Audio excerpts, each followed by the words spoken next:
from Pete Walkers' book, 13 Steps for Managing Flashbacks.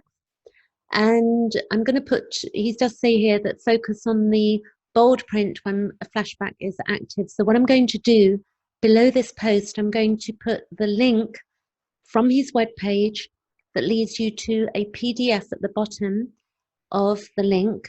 And what you do is that you download that to your computer and then you print it off, and you can fold it up and put it in your purse or carry it with you. And these 13 steps, or in your pocket, you know, in your wallet.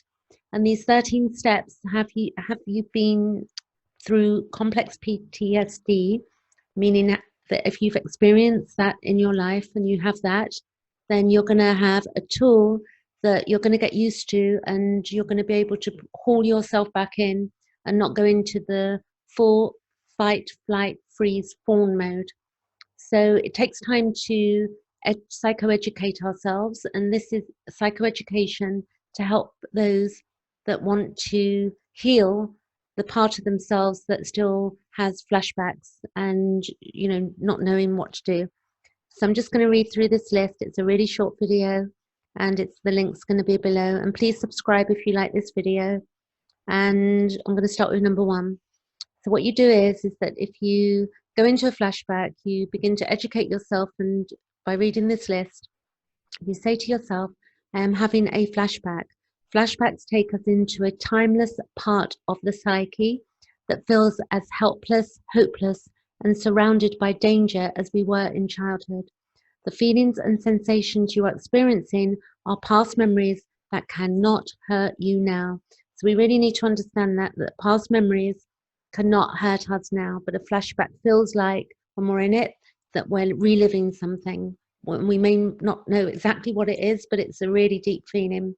Number 2, remind yourself, I feel afraid, but I am not in danger. I am safe now, here in the present. Remember, you are now in the safety of the present, far from the danger of the past. Okay? Number 3, own your right and need to have boundaries. Remind yourself that you do not have to allow anyone to mistreat you. You are free to leave dangerous situations and protest unfair behavior. It's really important to understand that. Number 4, speak reassuringly to the inner child. The child needs to know that you love her unconditionally, or him, yeah? Him or her unconditionally, that she can come to you for comfort and protection when she feels lost and scared. Because that's a big thing with childhood trauma that, big thing that we sort of, we get stuck, you know, and we don't think we're lovable. Sorry, I jumped there a couple of times. But anyway, number 4, we've just read. And number 5 is deconstruct eternity thinking in childhood. Fear and abandonment felt endless. A safer future was unimaginable when we were children, if we think about it. Remember, the flashback will pass as it has many times before. So whenever you hit that low, remind yourself it's going to pass. You're not going to stay stuck there. It's really important. When you're feeling hurt as well, you know, or scared, we've got to know that we're not going to stay stuck there. It's just a momentary feeling. Number 6, remind yourself that you are in an adult body with allies, skills and resources to protect you that you never had as a child. Feeling small and little is a sure sign of a flashback. So, you know, when you feel small or little, you're probably in a flashback. Number 7, ease yourself back into your body. Fear launches us into a heady worrying or numbing and spacing out. So he says, gently ask your body to relax.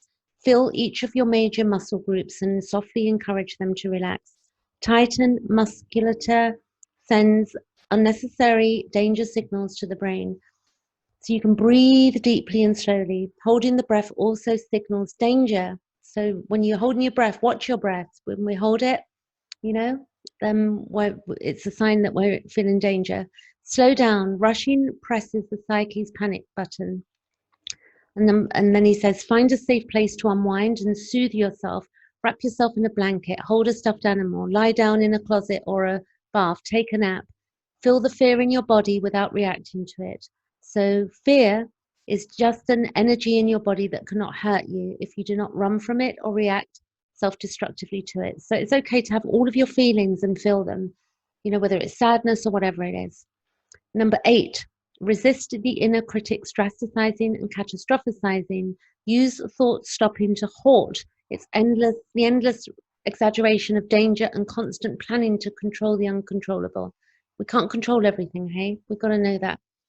Refuse to shame, hate, or abandon yourself. So whenever you're feeling those feelings, refuse.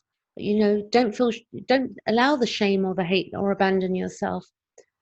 Channel the anger of self-attack into saying no to unfair criticism. And don't let others criticize you either. Say no to them as well. Really important. Use thought substitution to replace negative thinking within a memorized list of your qualities and accomplishments. So you can write down a list of your qualities and your accomplishments. Number 9, allow yourself to grieve. Flashbacks are opportunities to release old, unexpressed feelings of fear, hurt, and abandonment, and to validate and then soothe the child's past experiences of helplessness and hopelessness. Healthy grieving can turn our tears into self-compassion and our anger into self-protection. Number 10, cultivate safe relationships and seek support. Take time alone when you need it, but don't let shame isolate you. Feeling shame doesn't mean you are shameful. Educate your intimates about flashbacks and ask them to help you when you feel you've got to feel your way through them. So you can have friends that will do this. I've got a few friends that really get this and they understand it and they're loving to me when I'm needed. And I'm also do the same for some of my friends as well. And people I don't know as well, because I understand this stuff. Number 11, learn to identify the types of triggers that lead to flashbacks. Avoid unsafe people, places, activities, and triggering mental processes. Practice preventative maintenance with these steps when triggering situations are unavoidable. So we've got to know what those situations are and then practice how we're going to deal with them. Number 12, figure out what you are flashing back to. Flashbacks are opportunities to discover, validate, and heal our wounds from past abuse and abandonment. And they also point to our still unmet developmental needs and can provide motivation to get them met.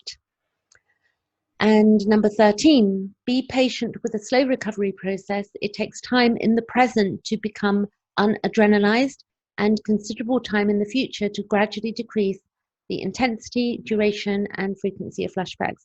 So from his book, it took me about 2 years to really heal. And then, you're going to meet people that are going to trigger you and maybe not meet your needs and all sorts of things. And then you've got to learn to meet your own needs. It's a journey. And it's important we don't shame ourselves for what we might think is something wrong with us or making mistakes, because we're just all here learning. So this is the website. It's going to be petewalker.com, but I'll put the link below. So that's it for today, and I'll be back tomorrow with something else. If you need help, what I'm doing is I'm doing $20 whilst we're doing the social distancing to help as many people as I can. I also can show you how to do a tool to get rid of anxiety or panic attacks in the moment to help you, EFT, Faster EFT. And I also do astrology where we look at the wounds and the healing and stuff like that. Okay, catch you later. Thanks for watching.